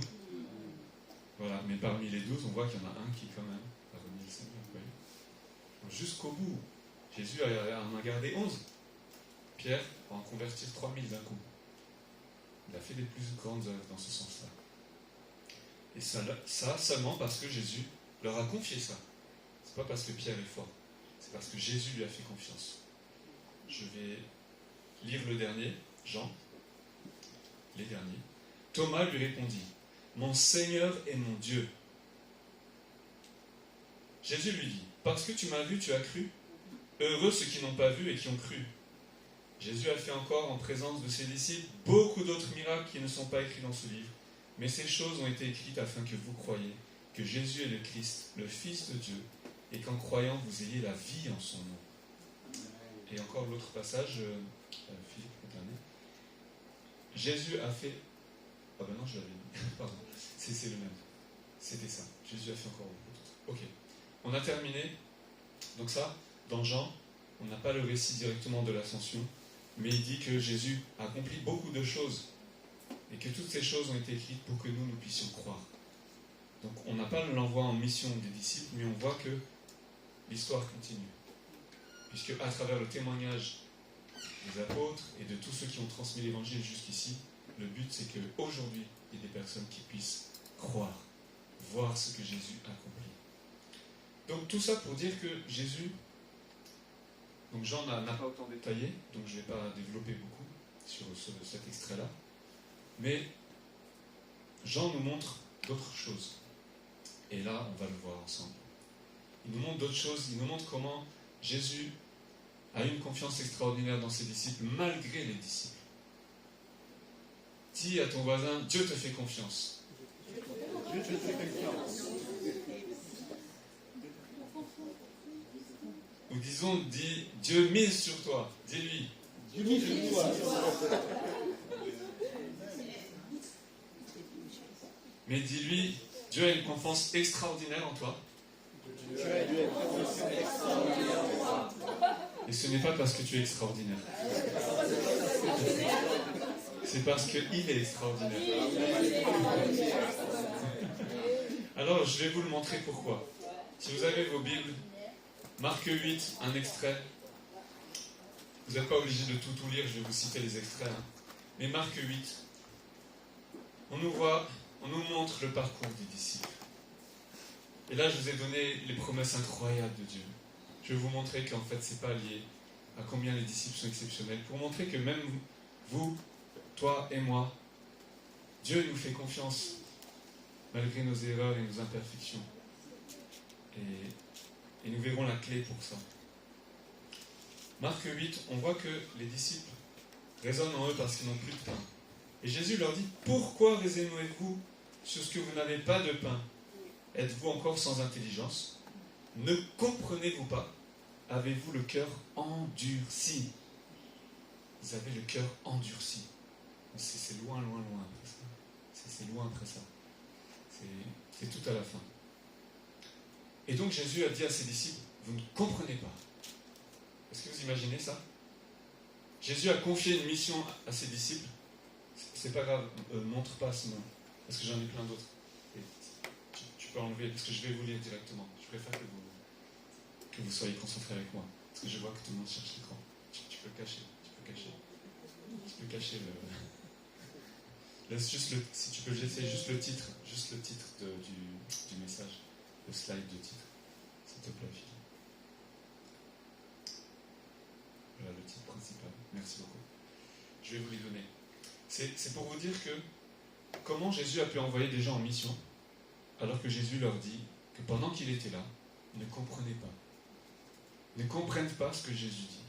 Ne comprennent pas ce que Jésus fait. Il leur dit, vous êtes encore sans intelligence. Il dit même à ses propres disciples, est-ce que vous avez encore le cœur endurci? Est-ce que si vous ne comprenez pas ce que je vais vous expliquer, et vous êtes têtu, parce que le cœur endurci, c'est un peu, voilà, vous ne comprenez pas, vous allez lui dire, je te confie tout. Qui va faire ça ici? Il y en a qui vont faire ça? Par exemple, Wanu, il est restaurateur. Il va vous montrer 10 fois comment il faut préparer le wok, ok? Première fois, tu n'as pas compris. Deuxième fois, tu n'as pas compris. Troisième fois, tu n'as pas compris. Au bout de 10 fois, tu n'as pas compris. Et là, Wanu, dans sa grande générosité, il va dire, je te confie les clés de mon restaurant. Est-ce qu'il va faire ça? Tu vas faire ça, mon frère? Humainement, non. Humainement, non. Ouais, c'est fou. Pourtant, Dieu l'a fait avec ses disciples. Donc, on va voir comment Dieu a pu faire ça. Marc 9, c'est juste après. Hein. On nous dit que les disciples ont gardé le silence. Jésus parle, mais apparemment, ils se font très discrets. Low profile, comme on dit. Ils font bas profil, c'est fou. Pourquoi? Parce qu'en chemin, ils avaient discuté entre eux pour savoir qui était le plus grand. Oh! Vous voyez? Jésus a dit, moi je fais serviteur, je suis doux et humble de cœur, recevez mes instructions, mais eux, qui est le plus grand? Qui est le plus fort? Hein? Et c'est à eux que Jésus va confier la mission d'aller évangéliser tout le monde. Vous voyez? Il y avait de l'orgueil aussi, il y avait des rivalités, il y avait de l'ego, il y avait de la compétition. Si vous allez confier l'église à quelqu'un, vous dites il faut que cette personne quand même soit un cœur de serviteur, qui veut prendre soin des autres. Si elle vient que pour faire la compétition, pour savoir qui est le plus grand, le plus fort, ça va créer des divisions, non? Et là on se dit pourquoi Jésus a choisi ces personnes? Ils font la compétition entre eux pour savoir qui est le plus grand, qui est le plus fort. Ouais, ils sont vraiment comme nous.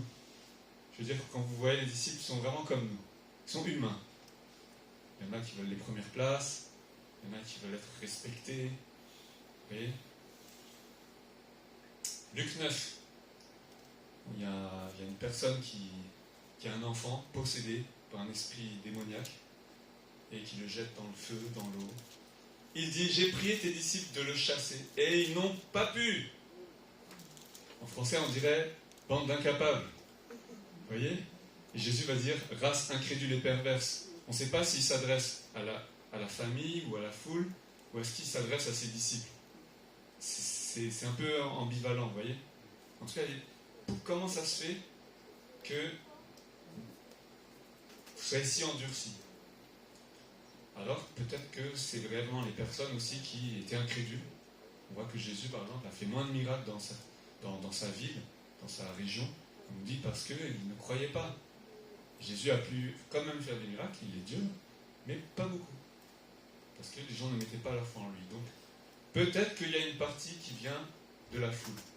Mais là, on nous dit bien, j'ai prié tes disciples de les chasser. Donc lui, il a demandé, il croyait, il dit, aide-moi, viens nous aider. Venez nous aider, priez pour mon enfant. Mais ils n'ont pas pu. Donc, Jésus va envoyer dans le monde entier, on a dit, en mon nom, ils chasseront des démons, ils prieront pour les malades, des disciples qui, pendant que lui-même était avec eux, ils n'ont pas pu. Ils n'ont pas fait, ils n'ont pas réussi. Est-ce qu'ils manquaient de foi? Est-ce qu'ils n'ont pas assez prié? Parce que Jésus va leur dire, voilà, cette espèce-là sort par la prière. Est-ce qu'il fallait qu'ils jeûnent et prient plus? Ça reste mystérieux pour nous. Mais en tout cas, ils n'ont pas pu, vous voyez. Ils n'ont pas été capables ici de chasser le démon. Alors que dans beaucoup d'autres situations, ils avaient réussi. Mais là, ils ont échoué. Comment Jésus peut faire confiance à des personnes qui ne comprennent pas, ont le cœur endurci, ne sont pas capables d'accomplir sa mission, disputent entre eux, malgré toutes leurs erreurs, ils n'y arrivent pas, ils ne comprennent pas, mais ils discutent quand même pour savoir qui est le plus grand. Waouh! Si vous additionnez tout ça à la fin, vous vous dites, est-ce qu'on peut vraiment faire confiance à ces personnes-là? Et comme a dit mon frère, humainement, vous voyez, si c'était nous, on ne l'aurait pas fait. Si c'était nous, on aurait dit, en tout cas, avant de vous envoyer en mission, on va vous inscrire 3 ans à l'école de formation, on va revoir toutes les bases. Ok? Tout ce que Jésus a dit, enseigné, d'abord, vous allez réviser tout ce qu'il a dit, pour bien comprendre, et vous allez vraiment montrer que vous êtes repentis, de plus vouloir être le plus grand, que vous allez prier, jeûner, pour pouvoir vraiment imposer les mains. Vous voyez, on aurait fait ça, humainement. Jésus dit non. Attendez dans quelques jours, vous allez recevoir le Saint-Esprit et aussitôt vous serez mes témoins. C'est la confiance extraordinaire de Dieu. C'est pas parce qu'ils sont extraordinaires. C'est Dieu qui leur met une confiance extraordinaire.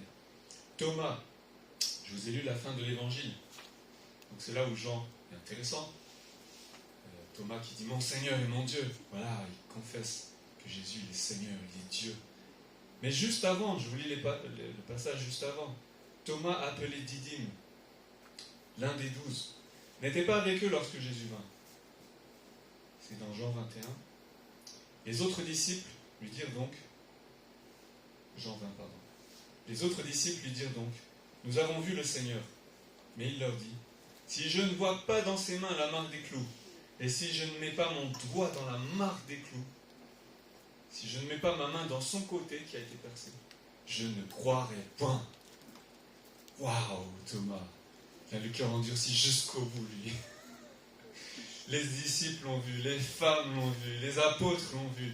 Et Thomas a dit, moi en tout cas, vous n'arriverez pas à me convaincre. Vous voyez? Et lui, il fait partie des 12 que Jésus va dire, toi, vas-y, va annoncer l'évangile à toutes les nations. Lui qui était si dur, vous voyez? Quand Jésus a dit qu'il allait ressusciter Lazare, Thomas a eu peur, ils ont dit, mais les Juifs cherchent à te faire mourir, Seigneur, pourquoi tu vas aller là-bas? Jésus a dit, allez, on va y aller. Et Thomas a dit, allons mourir avec lui. Vous voyez? Un peu défaitiste, quoi. Jésus a choisi ce Thomas pour aller annoncer l'évangile. Et Thomas, vous savez, dans l'histoire, il est le premier qui allait jusqu'en Asie. Il a percé comme ça, il allait jusqu'en Inde, pas trop loin de la Chine. Les premières églises qui ont été établies en Inde, puis après en Chine, c'est des églises qu'on appelle d'origine syriaque, qui ont été établies par Thomas. Thomas est allé vers l'Asie. C'est extraordinaire. Ce même Thomas qui ici disait, moi, je ne croirais pas. Si je n'ai pas mis mon doigt dans la main de Jésus, c'est quand même fort, vous voyez. Jésus, on lui a percé les mains avec des clous, et Thomas dit, il faut que je mette ma main dedans. On serait choqué, vous voyez, si ça se produisait aujourd'hui, si Jésus nous apparaît, qui va oser d'enfoncer encore son doigt là où on lui a percé les mains? Thomas, il est un peu provocateur dans ce qu'il dit. Hein. Et pourtant, Jésus lui a fait confiance. Et il lui a dit, Thomas, avance ici ton doigt, avance, vas-y, mets, et regarde mes mains, avance aussi ta main, mets-la dans mon côté, et ne sois pas incrédule, mais crois. Et là, on ne nous dit pas que Thomas a avancé pour mettre son doigt. Thomas lui répondit, mon Seigneur et mon Dieu. Là, on voit l'attitude qui change d'un seul coup, il s'est dit, qu'est-ce que j'ai dit? Jésus lui dit, parce que tu m'as vu, tu as cru. Heureux ceux qui n'ont pas vu et qui ont cru. Vous voyez, même à ce moment-là, Thomas avait besoin encore de changer son état d'esprit. Donc on voit que jusqu'au bout, les disciples, waouh, c'est vraiment des durs à cuire, on peut dire. Hein. Comment Jésus peut faire confiance à cette poignée d'hommes pour évangéliser toute la terre? Alors qu'ils ont marché avec lui, ils ont dormi avec lui, ils ont mangé avec lui. Pierre, il a même marché sur l'eau avec lui. Ils ont accompli des miracles avec lui. Mais jusqu'à la fin, Jésus leur dit encore, vous ne comprenez pas, vous ne croyez pas, vous êtes endurcis. Thomas, jusqu'à la fin encore. Et l'évangile se termine avec ça. Et on se dit, oui, allez faire de toutes les nations des disciples. On pense que c'est si évident que ça. C'est pas évident du tout. Et je vous parle de ça parce qu'on est à l'époque de l'Ascension, où Dieu nous demande de continuer sa mission aussi. Donc je vais conclure. Encore un dernier, c'est Pierre, et toujours dans Jean. Donc Jean, il n'a pas souligné la mission, mais il nous souligne bien ce côté contradictoire un peu de la mission où Jésus a fait confiance à des disciples qui peut-être n'étaient pas toujours dignes de confiance. On a vu Thomas, ça se termine avec Pierre, Jean 21. Vous connaissez tous ce récit de Pierre qui va manger avec Jésus, puis Jésus l'appelle, il veut lui parler. Et 3 fois, Jésus lui demande, est-ce que tu m'aimes? Comme Pierre a renié 3 fois Jésus. Il lui fait sentir, un peu comme Thomas, vas-y, avance ton doigt. Alors Pierre, tu m'aimes vraiment, tu ne vas jamais me renier, tu vas donner ta vie pour moi. C'est ce que Pierre avait dit. Hein. Même si tous te renient, moi, Seigneur, jamais. Je vais donner ma vie pour toi. C'est ce qu'il avait dit. Et là, Jésus le rétablit. Et en même temps, il lui lance un défi. Simon Pierre était là et se chauffait. On lui dit, toi aussi, n'es-tu pas de ses disciples? Il le nia et dit, je n'en suis point. Et à la fin de l'évangile, Jésus qui lui dit, Simon, fils de Jonas, m'aimes-tu? Pierre lui répondit, oui Seigneur, tu sais que je t'aime. Jésus lui dit, paie mes brebis. Jésus fait confiance à un homme qu'il a renié 3 fois, qui, comme les autres disciples, était incrédule, qui ne comprenait pas, qui n'a pas réussi à chasser le démon, qui dans l'eau il est tombé, il a douté. Il a dit, viens Seigneur, dis-moi que je vienne. Puis Jésus lui a dit, viens. Et puis il a eu peur, il est tombé dans l'eau. Ce même homme qui a renié le Seigneur, c'est à lui que Jésus dit « paie mes brebis ». Vous voyez la confiance extraordinaire que Jésus a dans ses disciples? C'est pas grâce à leur beau témoignage et qu'ils étaient si forts et si consacrés et si pieux. C'est parce que Dieu leur a fait confiance. Jésus leur a fait confiance. Et Dieu nous fait confiance. Pas parce que nous sommes si bien. C'est parce qu'il nous fait confiance pour continuer sa mission. Alors, 2 clés. Comment ces hommes, justement, si imparfaits, ont pu continuer la mission? Et ça, je vous le donne pour vos échanges de groupe. Premièrement, je dirais pour vos échanges de groupe, première chose que vous pouvez garder, c'est parler de nos propres imperfections. Je pense que dans l'Église, parfois, on a du mal à parler en vérité. Vous voyez, en vérité, ça veut dire, j'arrive à parler de mes faiblesses. Des fois, je n'ai pas agi comme il fallait. Des fois, je sers Dieu, mais Dieu, il a une compassion de moi parce que je n'ai pas toujours fait bien. Et ça, c'est une chose qui peut tisser les liens entre nous. De faire tomber les masques, comme on dit. Vous voyez? De dire, oui, il faut faire ci, il faut faire ça. Tout le monde peut dire ça. Mais accepter de parler de ses erreurs, ça, on n'aime pas le faire. Mais la Bible ne le cache pas. Hein. Ils auraient pu écrire autre chose que ça. Ils l'ont écrit pour que tout le monde, dans tous les siècles, dans toutes les années, se rappelle, t'as vu Pierre, il a renié le Seigneur. Mais pourquoi? Ou même dans l'Ancien Testament, on voit Moïse, Abraham, on voit toutes leurs erreurs, tous leurs défauts. Je pense que ça, c'est un apprentissage de vérité pour nous-mêmes, pour que Dieu nous utilise. Dieu veut qu'on apprenne à reconnaître nos faiblesses, reconnaître nos fautes, reconnaître nos échecs, reconnaître nos imperfections. Et vous voyez, ils ne sont pas cachés dans la Bible. Et tant qu'on les cache, je me dis que des fois, on n'est pas prêt à servir au Seigneur. On doit apprendre à reconnaître nos fautes. Et avec les frères et sœurs. Pas seulement moi devant Dieu, oui, moi devant Dieu. Mais là, vous voyez, c'est public. C'est écrit noir sur blanc. Je pense que c'est une étape préparatoire. Nous avons besoin de vraiment nous repentir. Et repentir, c'est changer de manière de faire, d'attitude, d'oser parler des choses difficiles, alors que peut-être on a l'habitude de dire « Non, tout va bien, t'inquiète pas. Comment ça va? Tout va bien, moi, dans ma vie. » Mais si tout va pas bien, il faut le dire aussi. On est dans l'église, on peut parler en vérité. Pas à tout le monde, mais au moins avec les frères et sœurs. Si on veut que notre amour, comme on a fait un cercle tout à l'heure, qu'il soit authentique, sans hypocrisie, ça veut dire qu'on dit les choses en vérité. Donc premièrement ça, tous ces épisodes que je vous ai donnés pour dire que la preuve, la Bible ne nous l'a pas caché, dans vos échanges de groupe, peut-être on peut pas, vous pouvez parler de ça. À quel moment, voilà, le Seigneur vous a demandé quelque chose, vous ne l'avez pas fait, ou alors les échecs qu'on peut vivre dans nos vies, dans les relations, dans d'autres domaines. Comment ensuite, les deux choses, comment, c'est la base, quand je veux dire, vous avez dit oui, c'est évident, mais Jésus a prié aussi avant de partir en laissant deux choses à ses disciples. Premièrement, Jean 17, versets 9 à 17, on nous montre Jésus qui dit « Père, je prie pour que tu les gardes, ces disciples, qui ont été si imparfaits, qui des fois tombent à gauche, tombent à droite, qui ne comprennent pas, qui sont durs. Mais Jésus a prié pour eux. Il a dit « Je prie que tu les gardes par ta parole. Sanctifie-les par la vérité, ta parole est la vérité. » Jésus a prié pour ses disciples, pour qu'ils soient renouvelés, transformés, purifiés, sanctifiés. Comment? Par la parole de Dieu. Ça, c'est Jean 17. Jean 17, c'est « Je prie pour qu'ils deviennent un comme nous sommes. » Un comment? En gardant ma parole, en gardant mes commandements, en demeurant dans mon amour. Si vous lisez Jean, tout ça, vous pouvez mettre un signe égal. Demeurer dans son amour, égal. Demeurer dans ses commandements, égal. Demeurer dans la parole, égal. Être sanctifié dans la vérité. C'est en gardant la parole qu'ils vont être purifiés de toutes leurs mauvaises pensées, leur ambition de vouloir être le plus grand, de ne pas avoir compris Jésus, d'être endurcis. Il faut qu'ils comprennent la parole à nouveau. Vous voyez, ils n'avaient pas compris ce que Jésus leur avait dit. Ils n'avaient pas compris que Jésus devait mourir et ressusciter. Ils n'avaient pas compris que le prix pour être un disciple, c'était qu'eux aussi devraient donner leur vie pour leurs amis. Ce n'est pas seulement Jésus qui l'a fait. Les disciples aussi, beaucoup d'entre eux sont morts en martyrs, les premiers apôtres. Ils ont donné leur vie vraiment pour le témoignage de l'Évangile. Je le dis souvent aux étudiants de ça, donc vous pouvez fermer les oreilles, mais quand je suis allé en Tunisie à l'époque où je faisais mes études de théologie, et en Tunisie on est allé dans les arènes où les premiers martyrs chrétiens ont été livrés aux animaux, au feu, à la torture.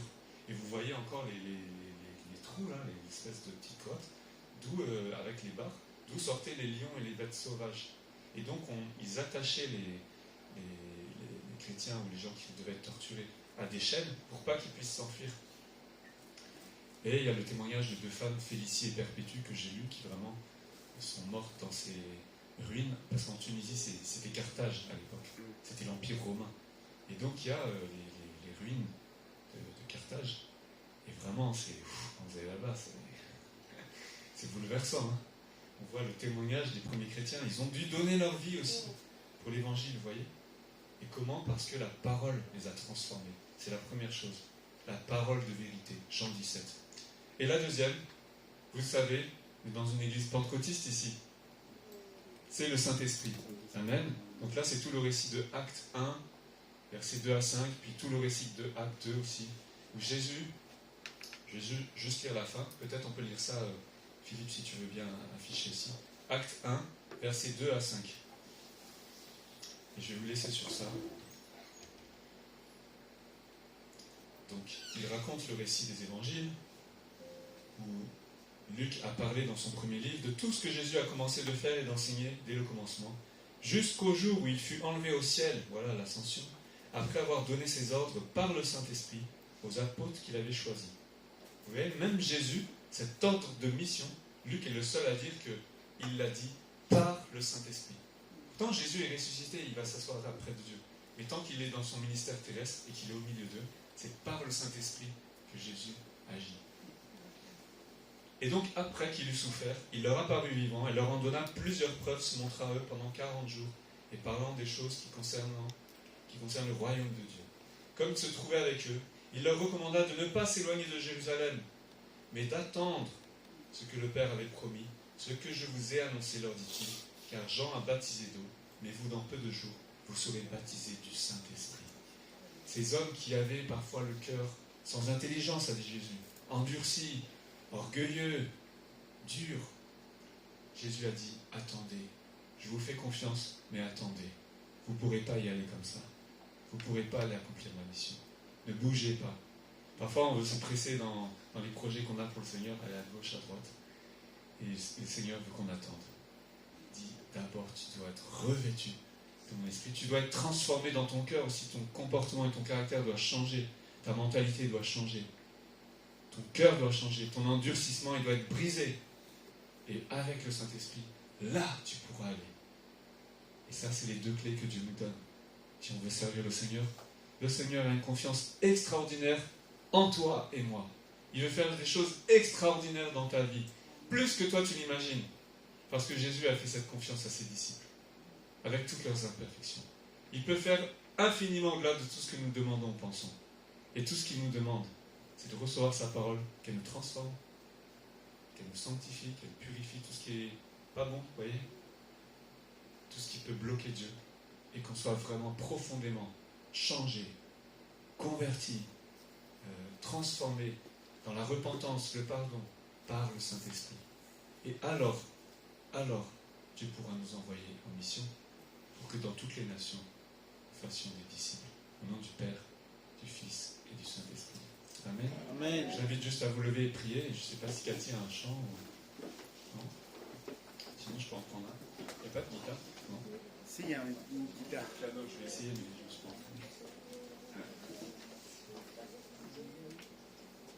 Tu veux la guitare peut-être? S'il y a, je veux bien, mais... Nicolas, tu veux la guitare?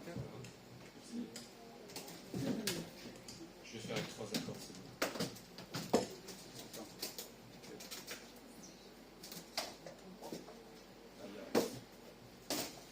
Je crois que c'est accordé déjà. Ok, merci.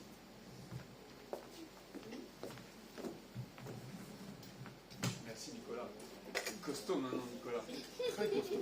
Nicolas, je l'ai vu quand il était tout petit. Maintenant, il est grand, c'est un homme fort. Nicolas, le Seigneur veut te sanctifier par sa parole.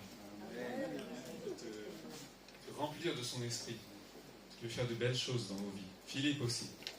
Amen. Le Seigneur peut faire de grandes choses avec chacun d'entre nous. Ouais. Amen. Si nous croyons, mais si aussi nous le laissons nous transformer pleinement.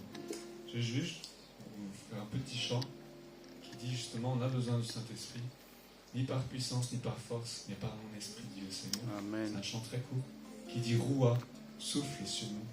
Roua, parce que Roua, c'est le nom hébreu pour dire esprit. Ni par puissance, ni par force, ton Fils Seigneur, ni par puissance, ni par force, par l'Esprit du Seigneur.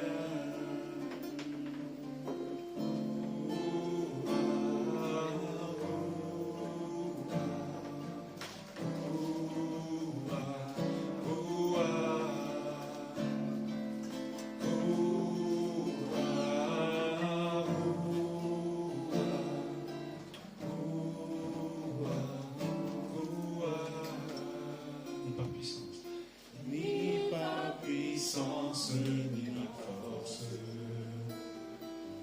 mais par l'Esprit du Seigneur, ni par puissance, ni par force, mais par l'Esprit du Seigneur.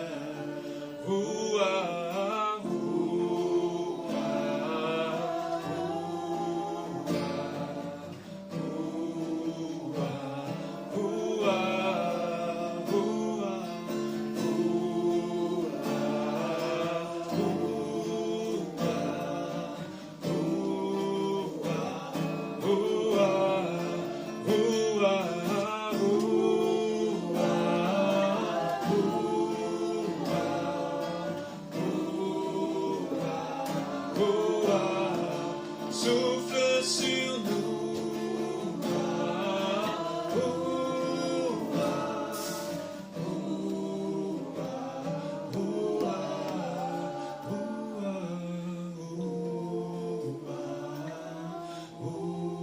Souffle sur nos vies, Seigneur. Nous avons besoin de toi.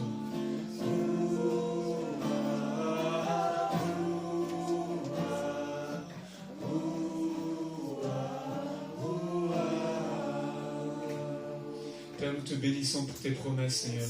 Merci parce que tu as mis une confiance extraordinaire dans tes disciples. Et tu la mets encore en nous, Seigneur. Tu as confié à ton Église, à tes témoins, tes serviteurs, sur tes femmes, hommes, servantes, serviteurs, Seigneur, d'être renouvelés par ton esprit, Seigneur. Tu as dit que tu répandrais de ton esprit sur toute chair, Seigneur, pour avoir des visions, des prophéties, des songes, pour annoncer ton nom parmi les nations, Seigneur. Et nous prions que tu nous renouvelles de cette puissance du Saint-Esprit par laquelle tu as équipé tes disciples, Seigneur. Par laquelle, Seigneur, ils ont prêché avec force pour que les cœurs soient transpercés, Seigneur. Comme Pierre qui a annoncé l'évangile à ces hommes, ces femmes, Seigneur, pour que 3000 âmes, Seigneur, aient le cœur transpercé et qu'ils viennent à toi, Seigneur. Nous prions, Seigneur, que tu nous donnes de recevoir cette promesse, de le recevoir par la foi, de ne pas être incrédule comme Thomas, Seigneur, mais comme lui, Seigneur, qui a reconnu sa propre faute, Seigneur, de devenir croyant, de croire, Seigneur, non seulement que tu es Seigneur et Dieu, mais que tu veux le faire avec nous, que tu veux le continuer en nous, que tu as confié à ton Église de poursuivre cette mission, que tu veux faire de grandes choses dans nos vies, et que tu as mis une grande confiance, une confiance extraordinaire, Seigneur, en ton peuple, dans tes disciples, Seigneur, dans ceux qui ont été régénérés par la parole de Dieu et remplis et renouvelés par le Saint-Esprit. Au nom de Jésus, nous te bénissons. Amen. Amen.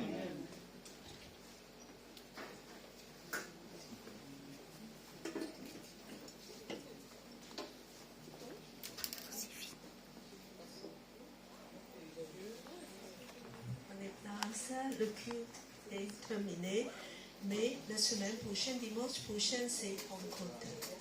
Je pensais qu'on peut préparer nos cœurs dans la prière et aussi de Seigneur, remplis-nous avec ton esprit. Nous avons besoin de cette puissance agissant sur nous. Et afin de continuer la mission, mais afin aussi d'aimer le Seigneur et de grandir encore et encore. Que le Seigneur vous bénisse pendant la semaine.